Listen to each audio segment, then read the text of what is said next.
And we have a very interesting guest with us today, Miss Jessica Cottrell. Did I get that last name correct? No. I did not. Cottrell. Cottrell. He only practiced it 10 times. Exactly. Okay. I met Jessica at a Florida Department of Education meeting, and they were discussing the test scores. Controversy about test scores. There's Common Core. They have raised the standards. And Jessica and her organization opt out. They were making a lot of noise. So I went over to investigate to ask who they were and what they were about. So welcome, Jessica. Tell us about opt out. What is it? And what's its purpose and mission? Okay. First of all, thank you for having me.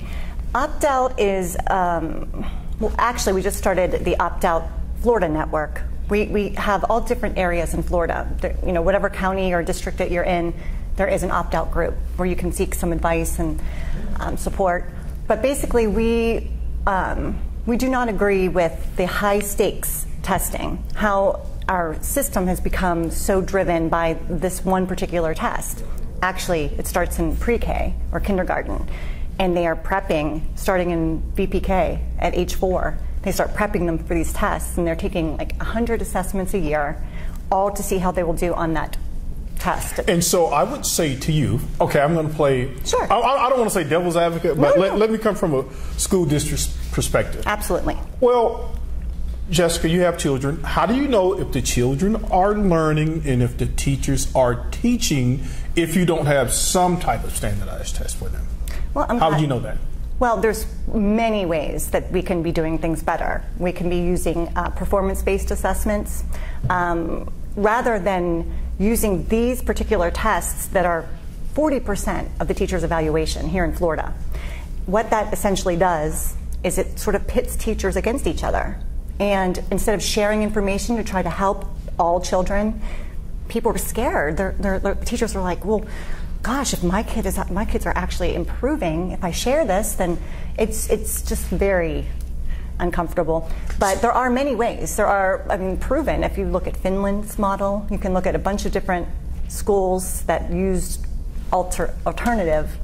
So the purpose of opt-out is to eliminate standardized testing? What is its purpose? Well, it's actually, we don't think that testing is bad. We don't think that assessing a teacher, we don't think accountability, we don't think any of that is bad. It's necessary. We actually need it. It's the high stakes that are attached. What is happening is these children are being sorted at a very young age, and they're being set on a path. You can either go the path of success, or you can go the path of remedial and intensive, and these tests actually predict that. So if you don't do well on this one test, you can be retained in 3rd grade and 10th grade. Doesn't even matter what your grades are or what your teacher says. The power is being taken away from the teachers and the parents. But aren't there some options, some portfolio options, if that child fails the 3rd grade? There are. And it all depends on the school and the district and how, you have to be very proactive. You have to make sure that you tell the teacher ahead of time and they can start working on the portfolio. And actually some districts, some schools use portfolios for all their children rather than this. You know, it's a decision this year that districts are using. Are you against teachers teaching to the test? Because if you say to me, hey, Greg, in order to be a lawyer, you got to pass this test. Hey, Greg, in order to be a pharmacist, you have to pass this test. So I'm going to go and buy the course, right? I'm going to buy the Kaplan course, or I'm going to buy a bunch of books, and I'm just going to study, and I'm going to take that test, and I'm going to pass it. Do you object to that? Because opt-out says that the children don't have to take the test. Correct me if I'm wrong. We participate to the extent of which the law requires. And to what extent is that? They can sit there and not take the test. Now, what happens to a child when he doesn't take the test? Obviously, he's not thrown out of school, but does that impact the child later when he's about to graduate from high school? Well, actually, I'd like to go back to what you were saying before. When you said about the testing, you had asked Please if... do. Sure.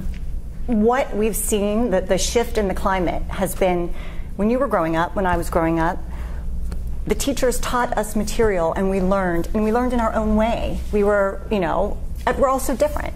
And my teachers were able to reach me, even though I had certain issues that they had to help me with.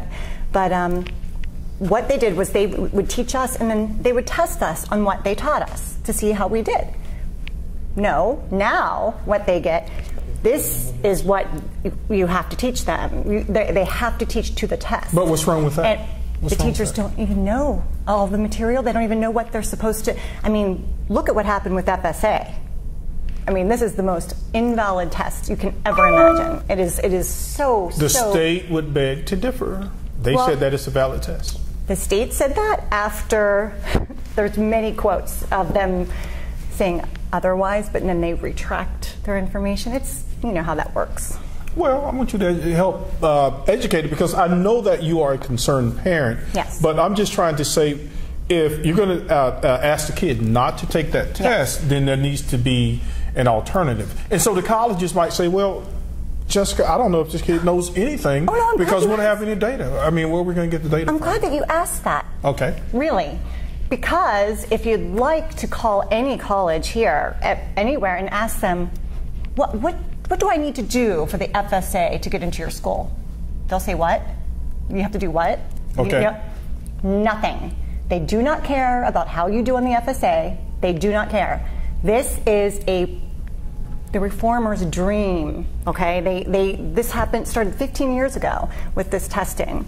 The materials that they buy, the remedial materials, it's money, money, money. It is so much to do with money. So you think big businesses and politicians are driving this entire high stakes? No, I know they are. It's not even a question of opinion. I mean, if you look, they're hundreds of millions of dollars they're making, billions of dollars off of these materials and these tests. What happens when a kid doesn't do so well? Even if he's doing fairly well, like my son was. He was doing actually pretty well. And as soon as he started to take the progress monitoring assessments, which were to determine what they think my son was going to get on the actual test, he was red flagged. What happened? Started getting pulled out for interventions. Intervention after intervention. So he was doing well with his classwork, but when he took the standardized test... When he was taking yes. And so that put him in that path of, he was being pulled out, he had to be like tons of different interventions that didn't even change. Did the school district tell you why they were pulling out? They do. I mean, it all depends on the school. That's why it's so important for parents to be involved and to actually talk to the teachers, talk to the school, get involved with an opt-out community so that you know what your rights are and you know what each school, like right now we're working on, in Seminole County, we're working on trying to figure out what progress monitoring assessments are actually being used and when they're going to be given to the students so that parents can make that choice. Because the choices that they are making for these children are not in their best interest. There's no reason kindergarten through 2nd grade should be subjected to a benchmark test, a 10-question test for every single benchmark that they make, a unit test, vocabulary test, spelling tests, and then 4-hour assessments 3 times a year. Okay, so kindergarten. When we're talking about college, right, and you say, okay, the college doesn't care about the FSA, right? They don't. Some of that you're right, because they're going to look at the SAT or the ACT score. So what are you saying? So are you saying that kids at the end of their junior or senior year should just have to take the SAT or ACT to get into college and get rid of all these other things? Well, no, I'm saying that we need to start bringing the trust back to the teachers. Why do we have teachers? Why do we not trust them anymore? Because before they were saying that the teachers were failing the students, and Jessica, you and I, you know, when we saw scores for minority students, there was a big disparity between what Asian and white kids knew as opposed to what Hispanic minority students do. So they may say, well, you're not teaching the minority students, so in order to make it fair, so now we're going to have testing so we can make sure that you're teaching all kids.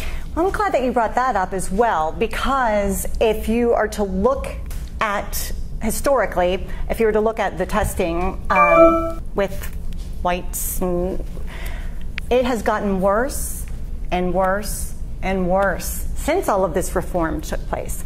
This year, the SAT results that came out are the worst in 10 years. I saw that. When did the reform start with all of this high-stakes testing?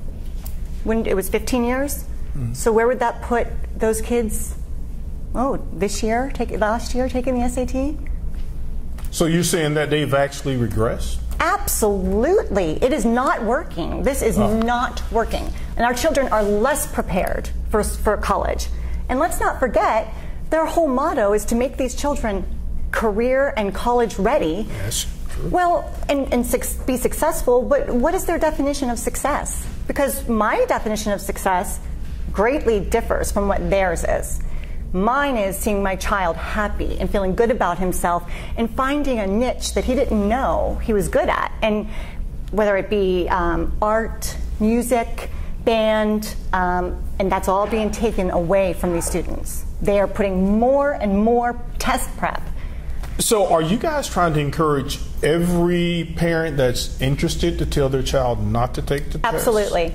Especially... Absolutely, yes. Absolutely, they need to opt out because, first of all, the test is flawed in a million different ways. Look what happened. I mean, there are actually going to be lawsuits. Just wait. There's going to be many lawsuits because of what is happening and what's happening to the teachers. They can't even, they don't want, this year it's a no harm year for the kids. Right. But yet they're going to let the teachers still be affected and the school grades be affected. They decided that. So they're actually going out on a limb and they're saying, oh no, this is not reliable enough for us to affect the child. But we're going to go ahead and go through with let's lay it on the teachers and the schools. So is this both a protect the child and protect the teacher move? Absolutely. We are so, we've sort of taken on the role of being a voice for the teachers because the career teachers, the ones that have been in it for a long time, they especially know the effect this has taken on these kids, and they cannot speak up because our politicians, our lawmakers, our legislators. Now, this started out as a grassroots movement. How do you guys not become what happened to the Tea Party? The Tea Party started as a grassroots movement, and then it became this corporate thing, much like the Democrat and Republican Party. Well, how do you stop this from happening with opt-out? So you're talking about going with concerned parents. Now, what's going to happen to the group as this movement spreads throughout the United States? Are you guys going to become actually one of the corporate people that you talk about? Oh, heavens no. I mean, I personally could never sleep at night if I became that. This movement is not just starting here. I mean, I don't know, have you done any research on New York? It's a national movement, right? New York they're ahead of the game. They've been doing this several years ahead of us, and they keep upping the ante there. They are, okay, well now we're going to hold the teachers accountable for 50%, not 40%.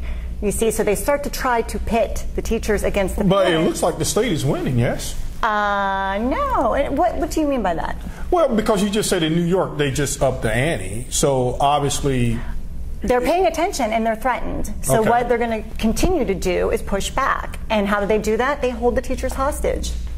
Now, is there a way for your movement and the State Department of Education and local school districts to work together to come up with some testing solutions? Or there's just no negotiation? Oh, geez, no, that's when you compromise your movement, if you were to say, okay, well, let's just replace it with another test, not the FSA. Let's just replace it. No, that's no good. No, it's still the same. It's still labeling these children, hurting them. I mean, it's borderline child abuse. If you were to go in and see what is happening, you would just be shocked. From what I have seen in just a matter of how many years? See, my big thing is the data. I'm really okay with the data. Now, I may not You're be okay with the data? Trying to find out where a kid is. Because I want to know what my child knows and what my child does not know. Okay. However, how many children do you have? I have one. How old? She is 17. 17. Yes. Okay, so you don't have any children right now that are going through what these kids are going through. Well, she had to take the FCAT 2.0 FCAT, and then she had to do the algebra EOC exams. Things have changed a lot since then. A lot. Well, yeah, I mean the Common Core, the FSA, whatever you want to call it, and we have about 40 seconds left. So okay. Well, no, go ahead. Tell me how they've changed. Well, they've just gotten so much. The range between a lot of it is the poor, the wealthy, and the poor. If you see the range, and then with the black children and the Hispanic children versus the white females, actually. You're not saying the test is racist, are you? I do believe... Or racially biased, I do. It is. Biased. It is. I mean, it really... When you look at those cut scores and you see that more than 70% of black children, Hispanic children are failing or being set up to fail. That is another show. You and I, we're going to go and do our homework, and I'm going to have you back, and we're going to talk about the disparities between learning, and I'm going to see if you and I can continue having a conversation about maybe coming together with something that can mutually benefit the kids. Have the data without punishing the child. And there's many ways to do that. And without getting you in trouble with your movement, too. No, because we actually compromising with that TV guy. No, we actually are for. We are for having assessments. We want we want to know. We want to know what our. But this is not the way to go. There's other ways, so we can discuss that. I am definitely going to have you back, Jessica. Oh, good. Thank you so much for this candid and frank conversation about testing in Florida. And we will see you next week. Good night.